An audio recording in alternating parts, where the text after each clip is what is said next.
In Section 18, we're going to go over a series of documents, beginning with the forwarder's cargo receipt, also known as the FCR.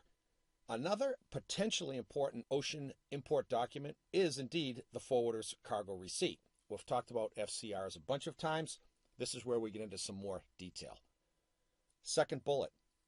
We said potentially important document in our first bullet because an FCR is only used when a vendor tenders loose cargo, not containerized, to a container freight station at origin. FCRs are associated with loose cargo. It could be LCL freight, it could be buyer's consolidation freight. We'll get into greater detail on that in upcoming sections. Last bullet on this slide, discussed previously, the CFS operator only issues the FCR to a vendor when goods are physically received. That's why it's called a forwarder's cargo receipt. As we said briefly a moment ago, an FCR can be issued for less than container load cargo. That's very common. Forwarder's cargo receipts are also issued to vendors whose cargo will become part of a buyer's consolidation container. Of equal importance on this slide in our last bullet, noted in a previous module, FCRs are also used by vendors to trigger a payment from the U.S. importer. This is something that's come up a couple of times now, but depending on the agreement between the U.S. importer and the overseas supplier, it can be agreed that when loose cargo is tendered to a CFS at origin and a forwarder's cargo receipt is generated, that's cause for the U.S. importer to pay for the goods in part or in whole. That's very common too. And a big reason why the forwarder's cargo receipt is so important to both the importer and the vendor. Let's have a look at one for LCL cargo, sample forwarder's cargo receipt. As was the case in our previous examples, we've blanked out the shipper, consignee, notified party, final agent, but this is a real document. It's by pure coincidence that the place of receipt here is Manila. In our previous example, we saw a Manila case. It's not the same freight. We will note the place of receipt, yes indeed, is Manila. We will notice an ocean vessel, the MSC Altair. That's Mediterranean shipping. The port of loading was Manila, but there was a transshipment here, just like we saw in our previous example, but this time via Hong Kong. In the previous example, it was Busan, you will recall. The pre-carriage, that first leg of the shipment, was done by the G.H. Lesty Voyage 832N. Transshipment, as we noted, was Hong Kong. Place of discharge, Los Angeles. Place of delivery, Los Angeles. Terms of delivery, FOB, Manila. Free on board Manila, meaning that the vendor pays the freight up to the CFS in Manila, and beyond that point, all inbound charges are for the account of the importer. We have some estimated time of sailing dates, some ETA dates, place of delivery date, and the movement, and this is important for us, CFS to CFS. That's how we know that this is loose cargo. In addition to the fact that a forwarder's cargo receipt is being issued in the first place. As the goods come into the CFS, at origin, the FCR is issued. It was a quantity of 136 pieces, 2,665 kilos, and 8 cubic meters. Clearly an LCL ship. This is what FCRs look like out in the real world. Another document we see typically for FCL cargo, full container load, is what's called a dock receipt. A dock receipt is issued by a steamship line or terminal operator to a trucker or rail carrier when goods are delivered to a port terminal. If the example on Manila was actually a full container load and that container was tendered to a terminal in the Philippines, a dock receipt would have been issued for the full container load shipment. Second bullet, the dock receipt is proof of transfer of responsibility for what is called custodial care of the goods from the domestic carrier to the ocean carrier. The trucker drays the goods to the port at origin, delivers to the terminal, they get a dock receipt. It's all part of the documentation trail. Of course, dock receipts are issued for both containerized and bulk cargo, as we see in our last bullet point. We won't dedicate too much time to the dock receipt, but this is a sample And it covers what is consistent with what we find on a bill of lading. There's that complete, consistent, and correct theme that we've reintroduced a couple of times now. The doc receipt is part of that documentation trail. Needless to say, we have the shipper. We have a booking number on the upper right-hand side. Forwarding agent. Initial carriage. Who did the drayage, basically? The place of initial receipt, likely at the door of a factory of the vendor.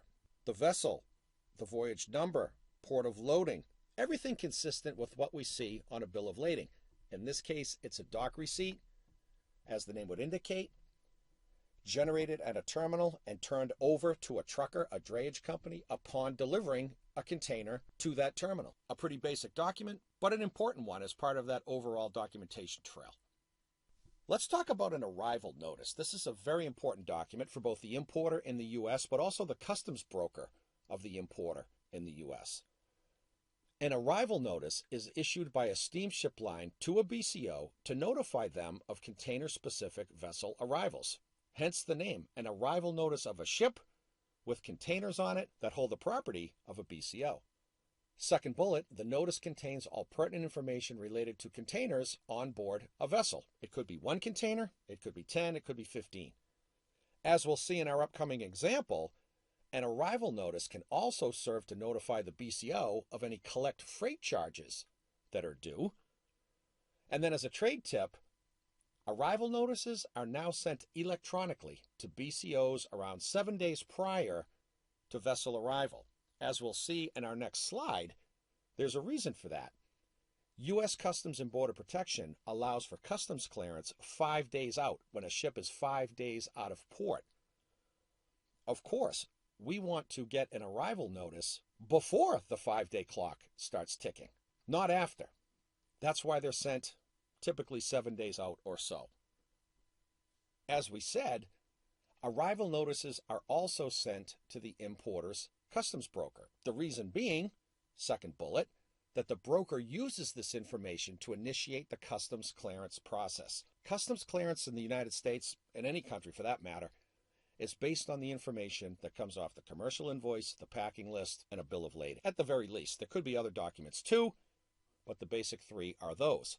The arrival notice becomes important because it contains much, if not all, of the information related to the physical movement of the goods and helps the broker, along with those other documents, to initiate the customs clearance process. As we said, third bullet, advance receipt of the arrival notice is important to the broker because U.S. Customs and Border Protection allows for ocean imports to be cleared 5 days prior to vessel arrival. As we can see, the arrival notice is important to the broker and the BCO. And to wrap up this section, let's have a look at a sample arrival notice. Consistent with our past documentation, this is a real arrival notice, so we blanked out all the information specific to shipper, consignee, etc. But let's start up on the right-hand corner. The type of bill of lading is a Seaway bill with a BL number and a vessel and voyage. We can see that this is OOCL, the steamship line OOCL, on the Genoa, one of its ships, with the voyage number 028E, issued November 7th, 2018. Moving down, inbound haulage and customs clearance location. This is information telling us the whereabouts of the container as the customs clearance process, hopefully, has already taken place. Where the goods are going to be when the ship shows up and the ship is offloaded. For example, Customs Clear City, Long Beach, IT date, 14 November. That's a document used to move containers around while still in bond, perhaps to an off-terminal container yard. Again, we see the vessel voyage arriving at the port of discharge, again, OOCL Genoa. Estimate arrival at port of discharge Long Beach, Wednesday the 14th of November. Estimated cargo available at Long Beach on the 17th of November. This container was received in Taichung, Taiwan, was loaded at Kaohsiung, Taiwan. with the cargo pickup location, the Long Beach Container Terminal, LBCT. That is the terminal operated by OOCL, so that makes a lot of sense. With a specific address there, we can see container size was a 20-footer, about 4 tons of cargo, 4,023 kilos, 294 cartons, container number, seal number, FCL load, about 28 CBM. That makes sense for a 20-foot container. And the product description was scooter boards, skateboards essentially, being imported into the United States. We'll note some collect freight charges in the lower right-hand corner, and off we go. That's what an arrival notice looks like. Typically issued about 7 days before a vessel arrives. The broker can begin to use this information for customs clearance purposes, along with the bill of lading, commercial invoice, and packing list, and off we go. Clearly, the arrival notice is an important document in that overall inbound documentation trail. That will conclude this section. When we come back, we'll pick up a new subject, negotiating ocean contracts with carriers and NVOCCs.